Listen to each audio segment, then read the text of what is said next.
Les damos la bienvenida a un nuevo capítulo de Desde la Pantalla, en esta temporada en la que estamos revisando las obras de pioneros y pioneras del cine. Nos estamos remontando allá a los primeros años en un fascinante viaje. Y la figura que vamos a conocer hoy es la de Edwin Porter, nacido en Estados Unidos por allá por 1870. Veamos qué nos depara este viaje.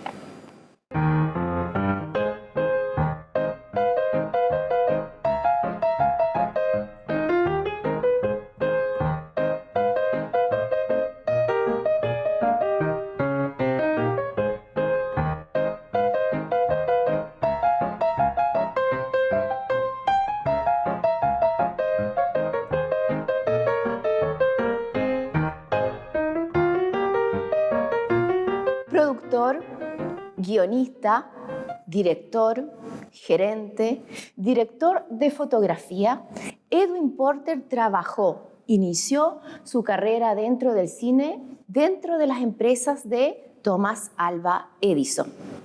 Hay varios factores asociados a su nombre. Podríamos mirarlo desde un punto de vista de las innovaciones y vamos a estar revisando parte de su obra, 5 trocitos, y los vamos a estar comentando, pero también hay algunos conceptos no tan positivos, como por ejemplo aquel que surgió en la industria de la época, que era el del plagio. Sobre eso y mucho más vamos a estar conversando, derribando algunos mitos, aprendiendo, compartiendo el conocimiento aquí con Jaime Córdoba, quien capítulo a capítulo hace Desde la Pantalla. Verónica, ¿qué tal? Estaba brindando por Porter, ¿no? Amerita brindis. Y varios brindis, porque como tú mencionabas, es un hombre que viene ya dando la vuelta del siglo XIX. Se inicia trabajando con Edison por allá por 1898 en diversas labores. Comienza a dirigir justamente algunos cortometrajes hasta 1915 y por lo menos hace unas 313 películas entre 1898 y 1915 para la empresa de Thomas Edison. Y solamente como director. Hay tantas otras en las cuales fue camarógrafo, director de arte, etc. Pero hay que reconocerle a Porter el haber sido también uno de esos pioneros que, si bien no tuvo una genialidad de impulsar cambios formales en la cinematografía, fue lo suficientemente astuto, bueno, su jefe también lo era, para poder tomar elementos que venían de películas principalmente europeas, inglesas, y tomar esos cambios, montaje alterno, por ejemplo, movimientos de cámara, y llevarlos al cine norteamericano. Es lo que yo llamo un proceso de polinización cruzada. Estamos hablando de una época en la cual cada película que se estrenaba daba un paso más allá en la búsqueda y el perfeccionamiento de un lenguaje cinematográfico, y Porter vio la posibilidad de inspirarse en estas películas británicas, tomar esas técnicas y llevarlas al cine norteamericano, y va a generar un par de películas muy importantes que están reconocidas y resguardadas por la Biblioteca del Congreso en Estados Unidos, que va a ser La vida de un bombero americano de 1902 y El asalto o el gran robo al tren de 1903. Se asocia la figura de Porter al plagio. ¿Qué pasaba en la industria de la época? ¿Qué restricciones habían que llevaban a que, ya que cierto material era muy difícil de copiar físicamente, se trataran de emular ciertas creaciones? ¿Por qué está este mote como del plagio en la figura de Porter? Sí, legalmente las películas producidas fuera de Estados Unidos no tenían algún tipo de protección legal dentro de Estados Unidos. Estamos hablando de una época en la cual, cuando un exhibidor quiere proyectar una película, compra la copia y la exhibe hasta que la destruye, y después compra otra para seguir exhibiéndola o explotándola comercialmente. Eso va a terminar en 1909, cuando las películas comiencen a arrendarse al exhibidor. Por lo tanto, si alguien importaba copias desde Francia, Italia o Alemania y las exhibía en Estados Unidos, muchas veces no habían casas o firmas de representación de esas productoras en Estados Unidos y alguien podía plagiar o adaptar el contenido y llevarlo a otro film. El viaje a la luna de Méliès no solamente fue copiada físicamente y exhibida sin conocimiento de Méliès, sino que también fue plagiada en sus imágenes en producciones hechas en Estados Unidos. Era muy habitual en esa época. Los hermanos Lumière también de alguna manera plagiaron a Edison en las primeras películas del cinematógrafo. Bueno, como bien dices tú, unos bebían de otros, ¿cierto? Iban replicando, experimentando con los avances que se iban logrando en este incipiente lenguaje del cine. ¿Te parece que vayamos a ver una primera pieza que digamos que es por la que más se le reconoce, el gran robo del tren del año 1903? Y la comentamos a la vuelta.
de esta película podemos observar algún incipiente ejercicio que va hacia los movimientos de cámara. Aún estamos con cámaras muy fijas, pero Jaime, esta fue una película de acción, o sea, tiene escenas de violencia, ¿cierto? Se suben sobre el tren que sabemos que va a una baja velocidad, pero para la época el efecto del montaje va con una sensación de emoción y peligro increciendo. ¿Es en alguna medida el mérito de esta película?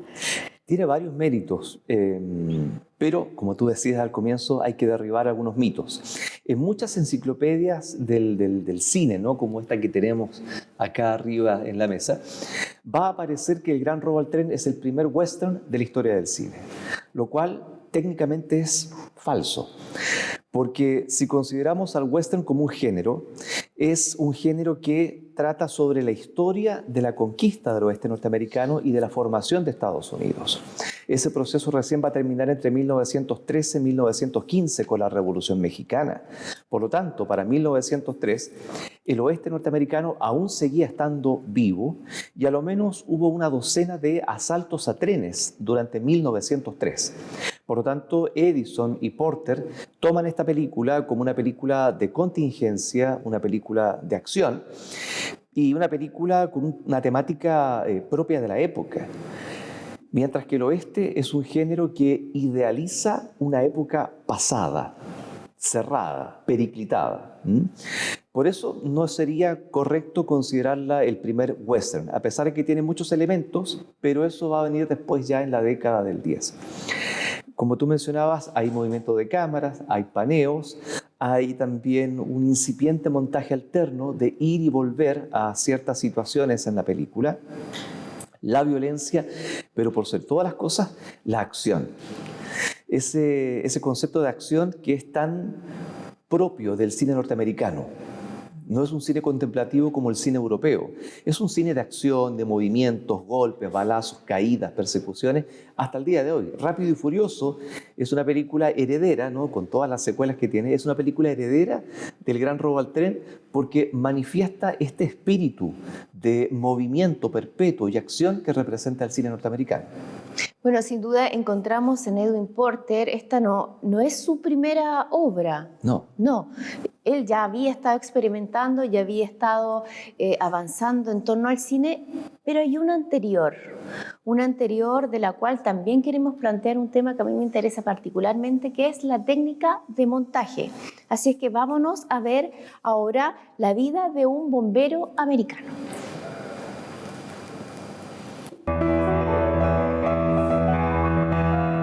Bueno, aquí podemos ver un tema que es el montaje. Pasamos de interiores a exteriores y hay un factor sumamente importante que es el uso del material filmado a propósito para la película, pero también Jaime aquí usó material documental. Sí, lo que sucede acá con esta película es que podríamos decir que es para ser amables, ¿no?, con Porter, es un remake de una película británica de 1901 que se llama Fire, Fuego. Y esa película tiene mucho éxito cuando se estrena en Estados Unidos y Porter decide hacer también una versión un poquito más extensa con algunos planos extras y perfeccionar esta técnica de montaje alterno donde, como estamos viendo ahora en pantalla, los personajes del bombero están entrando desde el exterior hacia el interior. Estamos viendo solamente un fragmento de esta película, pero hemos visto que llega la alarma de incendio, los bomberos salen del cuerpo de bomberos con los caballos, con las bombas, llegan al exterior y entran por la ventana y ahí vemos esta escena. Y acá volvemos al exterior, nuevamente, donde vemos una misma acción desde dos puntos de vista. Y eso técnicamente corresponde al montaje alterno, alternar dos acciones en dos lugares distintos que puede ser o no un mismo punto de vista, ¿cierto?, respecto a una misma situación, desde diferentes perspectivas.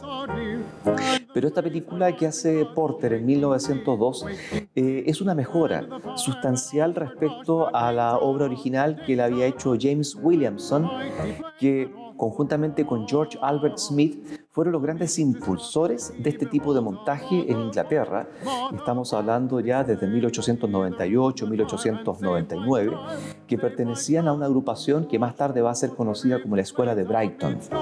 Y la Escuela de Brighton va a trabajar con movimientos de cámara, con la cuarta pared y con la alternancia de acciones. Y al público le emociona ver que ahora los personajes se vinculan con ese espacio profílmico, ese espacio cinematográfico, mostrándonos la misma acción desde dos puntos de vista distintos. Claro, tenemos que recordar que el cine nace prácticamente con una puesta en escena como la del teatro. Un punto de vista fijo y las imágenes pasan ante nuestros ojos también ante una cámara que no realiza mayores secuencias. Y aquí en los primeros minutos vemos que hay una sucesión cronológica de los eventos, pero ya cerca del tercer minuto se corta esto y podemos estar simultáneamente en distintos espacios. Y justamente tú mencionaste el montaje alterno. El montaje alterno necesariamente ocurre en distintos espacios en un mismo tiempo, nos muestra distintas situaciones que se dan en un mismo momento, como para ofrecernos estos puntos de vista. Claro, o en lugares distintos, ya con acciones distintas. La idea de la alternancia es mostrar una acción y un lugar, después mostrar otra y después volver a la anterior, ¿ya? O sea, 3 o 4 más, como lo hacía Griffith en Intolerancia, 4 historias narradas paralelamente. Entonces, esta alternancia implica ir y volver constantemente entre una acción y otra, manejando el desarrollo del tiempo cinematográfico. ¿Ya? Muchas veces estas acciones no duran lo que durarían en la realidad, y este tipo de montaje le permite al director comprimir o extender el tiempo y crear una temporalidad narrativa cinematográfica, y con ello también manejar las emociones y la atención en el espectador. Vamos a seguir avanzando en el tiempo, nos vamos a trasladar hasta 1904 para revisar otra obra en la que, desde mi punto de vista, surge bastante el humor. Seguimos con una cámara fija de todas maneras, sí, a pesar de que anteriormente hubo algún tipo de picado, de paneo, volvemos a una cámara fija en este cortito que es La fábrica de perros.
Esta era La fábrica de perros, un cortito de 1904 de Edwin Porter, la figura que estamos revisando hoy.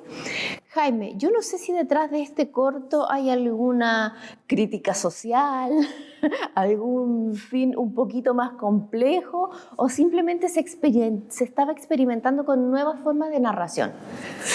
Y también esta película podría ser un retroceso respecto a la vida de un bombero americano y el gran robo al tren, porque casi parece ser una película de kinetoscopio de Edison.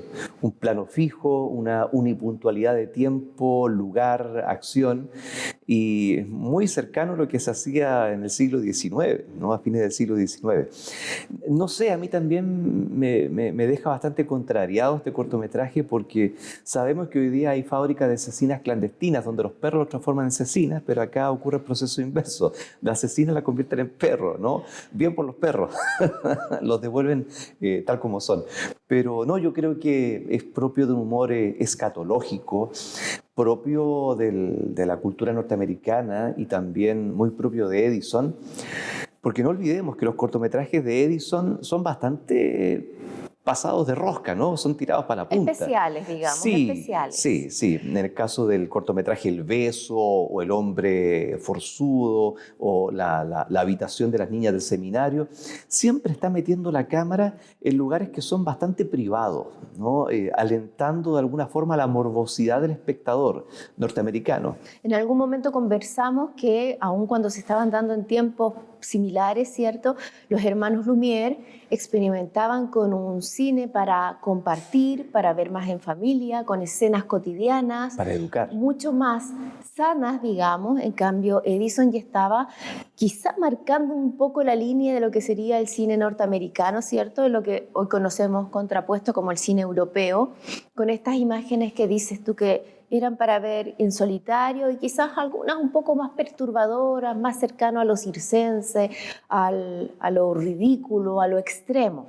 Entonces, yo creo que en este caso este corto está mucho más marcado por el sello de Edison también. Y además, no creo que Porter se haya detenido a revisar o a replantearse la obra en esos momentos, porque era un director que hacía un promedio de 30 películas por año. Solo en 1901 hizo 32 películas aproximadamente. Por lo tanto, era una película tras otra y era uno de los varios directores que estaba trabajando en esa compañía. Por lo que la hipótesis que planteas tú de que están experimentando con cierto tipo de humor o ciertas situaciones es muy probable, intentando buscar una identidad y atraer la atención de un público, que por lo general era un público que no sabía leer, no sabía escribir, era inmigrante, era obrero, y este tipo de entretención, entre comillas, popular, le entregaba justamente algo de su propia cultura. Recordemos que por aquellos años nacen los Nickelodeon, ¿cierto? Que por muy poquitos centavos se podía ver películas, entonces la industria estaba obligada a satisfacer la demanda por esta nueva entretención. Y es así como se empiezan a producir estos cortos y después ya se va avanzando hacia producciones un poquito más extensas, como tenemos que nosotros ir avanzando en la revisión de las obras. Yo solo puedo decir que lo que vamos a ver ahora da para harto análisis de Teddy Bears. Aquí tenemos algunas imágenes de esta película que tiene cerca de 10 minutos de duración, que en un principio nos evoca el dulce cuento de Ricitos de Oro. ¿No es así? Parece ser un espacio bastante de fantasía, la historia de esta dulce niña que se adentra en un hermoso bosque, pero conforme va avanzando esta historia, comienza a cambiar absolutamente el argumento. Sí, es bastante pesadillesca y es un corto de 1907 donde se trabaja muy bien el stop motion, que es la animación cuadro a cuadro, que es lo que llama la atención de esta película, que también fue una técnica que comenzó a usarse en la animación entre 1906 y 1908, casi simultáneamente en Francia y Estados Unidos. Pero esto, como tú decías, está basado en un cuento llamado Ricitos de Oro, de Robert Southey, de 1837. Y Porter lo lleva a imágenes con este preámbulo, donde nos muestra a estos ositos animados para luego pasar con el live action, ¿no? Con actores frente a la cámara y también actores disfrazados de oso que empiezan a encontrar su cabaña en el bosque, ¿no? Ocupada, ¿no? Recito podría ser una especie de ocupa moderno, ¿no? Pero sí, algo de eso hay en la película. Sí, es bastante entrañable. No sé si anteriormente ya se había experimentado con esto de disfrazar a las personas de animales, ¿no? Y la historia parte bastante dulce, pero yo cuando la terminé de ver la encontré que era bastante perturbador. Y vuelvo al humor de Mr. Porter. Me resulta muy curioso, no sé si quiere comentar algo del final. Sí, mira, básicamente esto es una tradición en la historia del cine, ¿no? De disfrazar a actores. De hecho, una de las escenas también icónicas del cine clásico hollywoodense de los años 30 es La Venus Rubia, con Marlene Dietrich, donde aparece una escena en un casino y aparece como un orangután gigante y de repente se saca la cabeza y es Marlene Dietrich y empieza a sacarse las partes del traje, hacer una especie de striptease y aparece vestida con un traje de frac y después besa en la boca a otra muchacha del coro. Entonces uno dice, vaya, estamos a mediados de la década del 30, el código Hays recién está imponiéndose como un elemento de censura cinematográfica, pero ya estaban bastante avesados, quizás de cierta forma siguiendo parte de las costumbres del Berlín de los años 20, donde no había un límite o el límite era muy difuso, ¿no? Entre la moral de las personas. Yo creo que algo de eso hay en esta película que intenta mostrar esta fábula, pero de una forma bastante siniestra. ¿Mm? Así es, queremos que la busquen, está disponible, no les vamos a contar el final, ¿no? ¿No? Que lo vean y saquen ustedes sus propias conclusiones, porque ahora vamos a retroceder un poquito en el tiempo, nos vamos a ir a 1906 y también este es un corto muy especial, puesto que nos va a hacer recordar el trabajo de otro precursor del cine. Lo vamos a ver, que es El sueño de un extraño demonio, y a la vuelta lo vamos a comentar.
Vaya sueño el que tiene este personaje, un corto que al menos en lo personal me lleva a reconocer algunas técnicas que habíamos visto ya en un pionero como Georges Méliès, pero que también vemos cambios de planos, hay un trabajo de superposición de imágenes, el juego con la escala, ¿cierto? Estos pequeños diablillos que llegan a meterse en su sueño. Me parece bastante interesante, aunque en alguna medida es otro lenguaje. No veo tanta evolución, pero sí la técnica, por ejemplo, del stop motion, cómo se va moviendo, cómo gira velozmente esa cama. Es difícil encontrar todavía en esta época una mirada autorista en estos primeros directores. Son experimentadores, no se consideraban artistas, de hecho hasta los años 50 Hollywood no consideraba a sus directores como artistas, sino que como empleados a sueldo que ejecutaban bien y de forma profesional su labor que le encomendaban. Para eso estaban contratados, para eso les pagaban. Por lo tanto, intentar encontrar una identidad entre los cortos que hemos visto hoy día es muy, muy difícil. De todas maneras, de lo que ha sobrevivido de Porter y lo que la cultura popular y la historia del cine han recogido es, sin duda alguna, El gran robo al tren. Al parecer, la película más perfecta y acabada que él realiza por aquella época. Y que supuso realmente una innovación para lo que se estaba haciendo hasta esa fecha. En resumen, 3 o 4 palabras, ¿qué es lo más relevante de la figura de Porter? Aparte de estas películas, yo creo que 2 contribuciones que él tiene. Primero, él es el precursor de la fundación de la Paramount Pictures. Él crea una compañía llamada Famous Players, intérpretes famosos, que en 1912 se la vende a Adolf Zukor y Jesse Lasky, que la van a convertir en Paramount en 1914. Y lo segundo, cuando Porter se retira del cine en 1915, funda una compañía que se va a dedicar a la fabricación de proyectores de cine. Esa empresa se va a llamar después Simplex. Y los proyectores Simplex de 35 milímetros eran una maravilla mecánica y probablemente una de las mejores máquinas, conjuntamente con la Century, que se fabricaron durante la década del 10 y hasta la década del 60. Probablemente esos aportes de Porter quizás son mucho más significativos para la industria cinematográfica que sus películas en sí. Pero de todas formas es un innovador y como tú decías, no puedo dejarlo de lado. Viene a la mente también la figura de otro pionero español llamado Segundo de Chomón, conocido como el Georges Méliès español, porque Segundo de Chomón también experimentó con el stop motion, el hotel eléctrico, por ejemplo, también con la doble exposición y todos esos trucos que se estaban usando en esos años. O sea, eran los competidores, de cierta manera, de Georges Méliès, o inspirados por los hallazgos de Méliès. Pero Porter también podríamos incluirlo dentro de los precursores de los efectos especiales en el primitivo cine norteamericano. Ciertamente, y sabemos que la figura de Edwin Porter no se agota aquí, hay mucho más por investigar. La idea es despertar ese apetito por aprender, por buscar más de cada una de las figuras que estamos revisando capítulo a capítulo. Esperamos encontrarnos una vez más para seguir avanzando en la historia del cine que tanto nos apasiona aquí en Desde la Pantalla.